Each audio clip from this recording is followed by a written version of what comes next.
ತಮ್ಮ ಪರಿಚಯ ಮಾಡ್ಕೊಳ್ಳಿ. ನಾನೇ ಒಂದು ದಯಾನಂದ್ ಪಟೇಲ್, ಈ ಗ್ರಾಮದವನು. ನಾನು ನಾನು ಗಜಲಕ್ಷ್ಮಿ ಮತ್ತು ಜಯಲಕ್ಷ್ಮಿ ಜಾತ್ರೆಯನ್ನ ಬಹಳ ಸಣ್ಣ ವಯಸ್ಸಿಂದ ನೋಡ್ತಾ ಬರ್ತಾ ಇದ್ದೇನೆ. ನಾನು ಈ ಗ್ರಾಮಕ್ಕೆ ಸೇರಿದವನು. ಇದು ಏಳೂರಿನ ಹಬ್ಬ. ಇದು ಏಳೂರಿನ ಶಕ್ತಿ ದೇವತೆ, ಒಂದು ನಂಬಿಕೆ, ಒಂದು ಪವಾಡ ಶಕ್ತಿ ಇರ್ತಕ್ಕಂಥ ಐತಿಹಾಸಿಕ, ನೂರಾರು ವರ್ಷಗಳ ಇತಿಹಾಸ ಇರ್ತಕ್ಕಂಥ ಒಂದು ಗ್ರಾಮ ದೇವತೆ. ಈ ಹಬ್ಬ ಸುಮಾರು ಶತಮಾನಗಳ ಇತಿಹಾಸ ಇರ್ತಕ್ಕಂಥದ್ದು.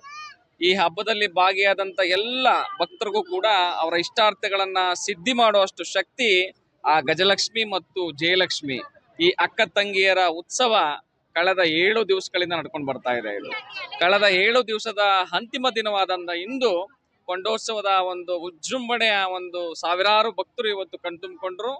ಅಂತಿಮ ದಿನ ಇವತ್ತು ಆ ಅಕ್ಕ ತಂಗಿಯರ ಒಂದು ಕೊಂಡದ ಒಂದು ಉತ್ಸವ ಏಳೂರಿನ ಗ್ರಾಮದ ಏನು ಕಷ್ಟ ಕಾರ್ಪಣ್ಯಗಳು, ಗ್ರಾಮದ ತೊಂದರೆಗಳು, ಗ್ರಾಮದ ಭಕ್ತಾದಿಗಳು ಎಲ್ಲರ ಕಷ್ಟಗಳನ್ನ ತೀರಿಸುವಂತ ಒಂದು ಶಕ್ತಿಯನ್ನ ಶತಮಾನಗಳಿಂದನೂ ಕೂಡ ಮಾಡ್ಕೊಂಡು ಬರ್ತಾ ಇದೀವಿ ನಾವು. ಈಗ ಕೊಂಡನ ಯಾವ ತರ ಆಚರಣೆ ಮಾಡ್ತಾರೆ, ಅದ್ರ ಮೇಲೆ ಯಾವ ತರ ನಡಿಗೆ ಮಾಡ್ತಾರೆ, ಇದ್ರದ್ದು ಏನಾರ ಹಿನ್ನೆಲೆ ಯಾವ್ದಾರ ಇದೆಯಾ? ಹಿನ್ನೆಲೆ ಅಂದ್ರೆ ಇದಕ್ಕೆ ಆದಂತ ಇತಿಹಾಸ ಇದೆ.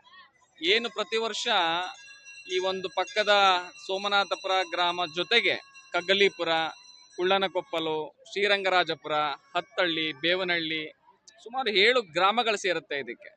7 ಗ್ರಾಮದ ಭಕ್ತರು ಕೂಡ ಬಹಳ ನಂಬಿಕೆ, ಬಹಳ ಒಂದು ಭಕ್ತಿಯನ್ನ ಈ ಒಂದು ಅಕ್ಕ ತಂಗಿಯರಲ್ಲಿ ಇಟ್ಟಿದ್ದಾರೆ. ಏನು ಬಂಡಿ ನಿನ್ನೆ ಸೋಮವಾರ ಆದಂತ ಬಂಡಿ ಉತ್ಸವ ಏನಿದೆ, ಕುಳ್ಳನಕೊಪ್ಪಲಿಂದ ಒಂದು ಬಂಡಿ ಬರುತ್ತೆ, ಕಗಲಿಪುರದಿಂದ ಒಂದು ಬಂಡಿ ಬರುತ್ತೆ. ಆ ರೈತರ ಹರ್ಷವನ್ನ ನೋಡ್ಬೇಕು ನೀವು. ಪ್ರತಿ ವರ್ಷ ಅವರ ಜಾನುವಾರುಗಳನ್ನ ಕಟ್ಟಿ ಆ ಒಂದು ಬಂಡಿಯನ್ನ ಓಡಿಸೋದ್ರ ಮುಖಾಂತರ ನಮ್ಮ ಸಂಸ್ಕೃತಿಯನ್ನ, ನಮ್ಮ ಒಂದು ಪ್ರತೀತಿಯನ್ನ ಎತ್ತಿ ತೋರಿಸುವಂತ ಉತ್ಸವ ನಿನ್ನೆ ದಿನ ಆದಂತ ಬಂಡಿ ಉತ್ಸವದಲ್ಲಿ ಆಗುತ್ತೆ.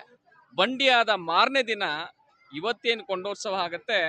ಇದಕ್ಕೆ ಕಗ್ಗಲೀಪುರ ಮತ್ತು ಕುಳ್ಳನಕೊಪ್ಪಲದ ಗ್ರಾಮದ ರೈತರು ಅವರು ಎಷ್ಟೋ ಅನೇಕ ಒಂದು ಟ್ರ್ಯಾಕ್ಟರ್ಗಳ ಗಟ್ಲೆ ಮರಗಳನ್ನ ತಂದಾಕ್ತಾರೆ. ರಂಗರಾಜಪುರ 3 ಗ್ರಾಮದವರು ಕೂಡ ಆ ಒಂದು ಮರಗಳನ್ನ ಕಟಾವು ಮಾಡಿ ಅದನ್ನ ಆಹುತಿ ಮಾಡಿ ಆ ಒಂದು ಉತ್ಸವದಲ್ಲಿ 2 ಅಕ್ಕ ತಂಗಿಯರ ಸಮ್ಮಿಲನ ಆಗತ್ತಲ್ಲ, ಆ ಉತ್ಸವನ ನೋಡ್ಲಿಕ್ಕೆ ನಮ್ಮ ಕಣ್ ತುಂಬಿಸ್ಕೊಳ್ತೀವಿ. ನಿಜವಾಗ್ಲೂ ನಾವೇ ಧನ್ಯ. ಈ ಅಕ್ಕ ತಂಗಿಯರ ಉತ್ಸವನ ನೋಡ್ಲಿಕ್ಕೆ ನಾವು 2 ಕಣ್ಣು ಸಾಲೋದಿಲ್ಲ. ಈ ಉತ್ಸವದಿಂದ ಈ ಭಾಗ ಸಂಪೂರ್ಣವಾಗಿ ಸಂಪನ್ನವಾಗಿದೆ. ಜಾತ್ರಾ ಮಹೋತ್ಸವ ಬಹಳ ಯಶಸ್ವಿಯಾಗಿ ನಡೆದಿದೆ ಅಂತ ಹೇಳಲಿಕ್ಕೆ ಇಚ್ಛೆ ಪಡ್ತೇನೆ. ಸರ್, ಈ ಗಜಲಕ್ಷ್ಮಿ ದೇವತೆಯ ವಿಶೇಷತೆ ಏನಾದರೂ ಇದೆಯಾ? ವಿಶೇಷತೆ ಏನಂದ್ರೆ, ಏನೇ ನಿಮ್ಮ ಇಷ್ಟಾರ್ಥಗಳು, ನಿಮ್ಮ ಒಂದು ಕಷ್ಟ ಕಾರ್ಪಣ್ಯಗಳನ್ನ ಬಹಳ ಕ್ಷಣಿಕವಾಗಿ ಅವಳು ಪರಿಹರಿಸುವಂತ ಒಂದು ಶಕ್ತಿಯನ್ನ ಅವಳು ತೋರಿಸ್ಕೊಂಡಿದ್ದಾಳೆ. ಏನು ಹಿಂದೆ ಕಲ್ಲು ಹಂಕದ ಮಾರಮ್ಮ ಅಂತೇಳಿ ಇದಕ್ಕೆ ಒಂದು ಇತಿಹಾಸ ಇದೆ. ಒಂದು ಕಲ್ಲನ್ನ ಇಟ್ಟು ಒಬ್ಬ ಗಾಡಿಯಲ್ಲಿ ಬಂದು, ಎತ್ತಿನ ಗಾಡಿಯಲ್ಲಿ ಬಂದಂತ ಒಬ್ಬ ಮುಸ್ಲಿಂ ವ್ಯಕ್ತಿ, ಇಸ್ಲಾಂ ಧರ್ಮದ ಒಬ್ಬ ವ್ಯಕ್ತಿ ಒಂದು ಎತ್ತಿನ ಗಾಡಿಯನ್ನ ಹೊಡ್ಕೊಂಡು ಬಂದು ಆ ಕಲ್ಲನ್ನ ಇಟ್ಕೊಂಡು ಅವನು ಅಡುಗೆ ಮಾಡ್ಲಿಕ್ಕೆ ಪ್ರಯತ್ನ ಪಟ್ಟಾಗ ಅಲ್ಲಿ ಆದಂತ ಪವಾಡ ಸದೃಶ್ಯ ಅಂದ್ರೆ ನೋಡಿ, ಇದು ಇತಿಹಾಸ ನೋಡಿ.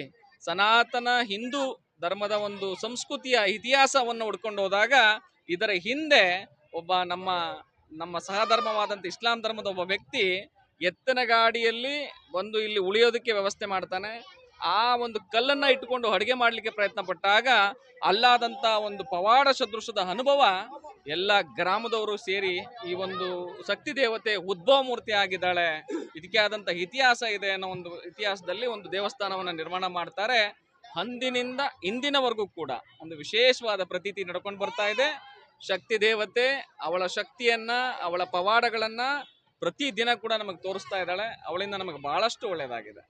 ಸರ್, ಇವಾಗ ನಮ್ಮ ಸಂಸ್ಕೃತಿ ಯಾವ ದೇಶದಲ್ಲೂ ಇಲ್ಲ. ಯಾಕೆಂದರೆ ಹೊರ ದೇಶದಿಂದ ಬಂದಂಥ ಮಹಿಳೆಯರು ಸಹ ಇಲ್ಲಿನ ಒಂದು ಸೀರೆನ ಉಟ್ಕೊಂಡು ಹೂವಾಗಲಿ ಮತ್ತು ಕುಂಕುಮನಾಗಲಿ ಏನಾರ ಒಂದು ಹಾಕ್ಕೊಂಡು ಅವರು ನಮ್ಮ ದೇಶದ ಸಂಸ್ಕೃತಿಗೆ ನಾವು ತಲೆ ಬಾಗ್ತಾರೆ.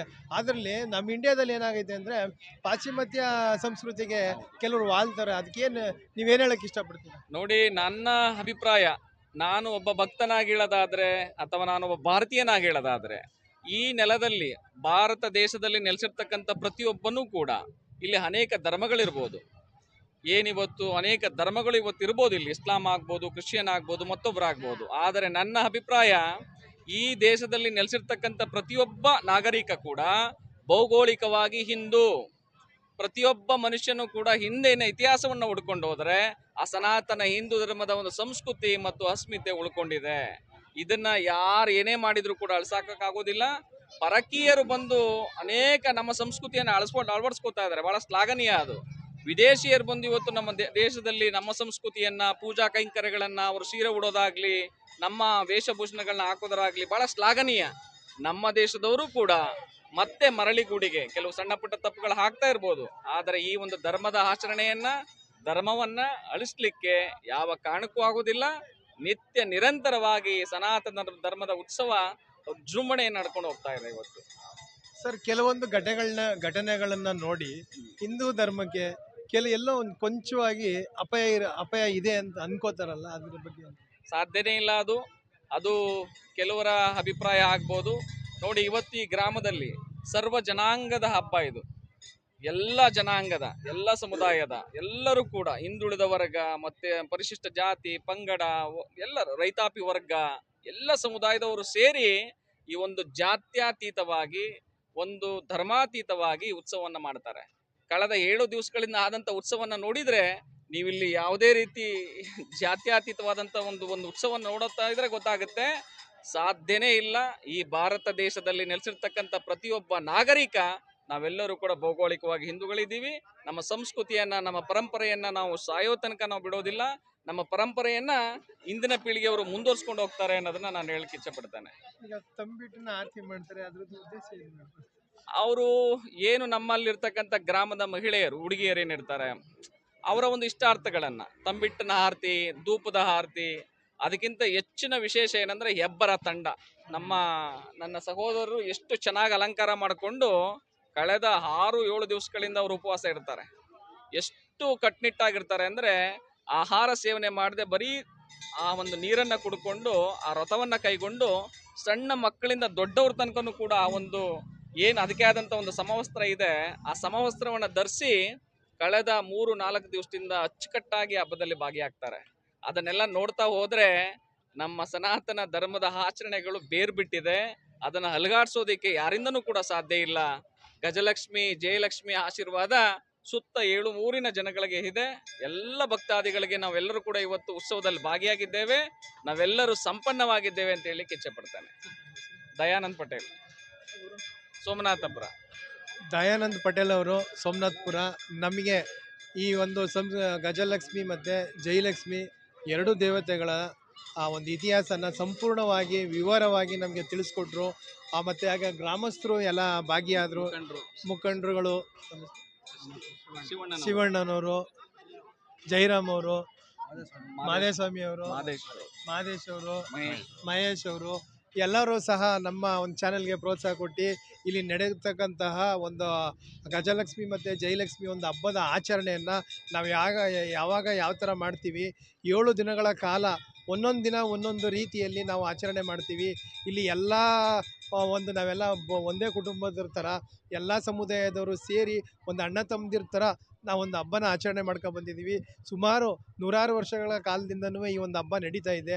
ಅದರ ಹಬ್ಬದ ಬಗ್ಗೆ ಹಿನ್ನೆಲೆ ಮತ್ತು ದೇವತೆ ಬಗ್ಗೆ ಹಿನ್ನೆಲೆ, ಆ ಹೆಣ್ಮಕ್ಳುಗಳು ಒಂದು ಆರತಿ ಮಾಡ್ಕೊಬರ್ಬೋದು, ಒಂದು ಆ ತಂಬಿಟ್ಟಿನ ಆರತಿ ಮಾಡ್ಕೊಬರ್ಬೋದು, ಅದೆಲ್ಲ ವಿವರಣೆಯಾಗಿ ನಮಗೆ ವಿವರಣೆ ಕೊಟ್ಟರು. ಅವ್ರಿಗೆ ಹೃತ್ಪೂರ್ವಕವಾದ ಧನ್ಯವಾದನ ಅರ್ಪಿಸ್ತಾ ಥ್ಯಾಂಕ್ಸ್ ಹೇಳೋಕ್ಕೆ ನನ್ನ ಇಷ್ಟಪಡ್ತೀನಿ. ಗಜಲಕ್ಷ್ಮಿ, ಜಯಲಕ್ಷ್ಮಿ ಒಳ್ಳೇದು ಮಾಡಲಿ. ನಿಮ್ಮ ಪತ್ರಿಕೆ ಮತ್ತು ಮೀಡಿಯಾ, ಡಿಜಿಟಲ್ ಮೀಡಿಯಾ ಕೂಡ ಒಳ್ಳೇದಾಗಲಿ.